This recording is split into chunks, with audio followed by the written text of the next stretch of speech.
ፍርሃት ተሰምቶ ከሆነ እንዳትለቀው።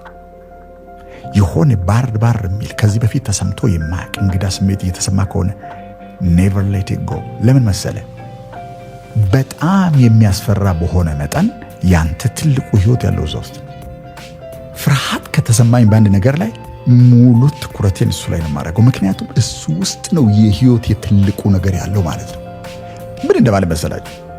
ለምሳሌ ለህይወት ብዙም ዋጋ ማትሰጠው ብዙም ደንታህ ያልሆነ ነገር ብታደርገው ባታደርገው ይሄን ያህል ልዩነት በህይወት ላይ የማያመጣ ነገር እኮ አያስፈራም። ብዙ ትሞክረዋለህ፣ ከሆነ ይሆናል፣ ካልሆነ ይሆን ቢሆን እንደ ሌሊትና እንደ ቀን ህይወትን የሚለውጥ የሆነ ነገር ከሆነ ግን ጠቅላላ ሰውነትን የሚወር ፍርሃት ነው የሚሰማ።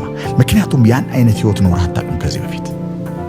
ስለዚህ የሚያስፈራ ነገር ስታይ ኤክሳይትድ ነው መሆን ያለ። እጅግ በጣም የሚገርም ስሜት ነው ያለ። ፍርሃት ትልቅ ህይወት ያለበትን ቦታ የሚያሳይ ፈጣሪ የሰጠህን ትልቁን ነገር የያዝከውን ትልቁን ነገር የምትገልጥበት ቦታ እንደሆነ እወቅ። ፍርሃት ሊያስቆም አይችልም ማለት ነው። ኦኬ እፈራለሁ ግን ምን ላድርግ ካልከኝ እየፈራ አድርግ።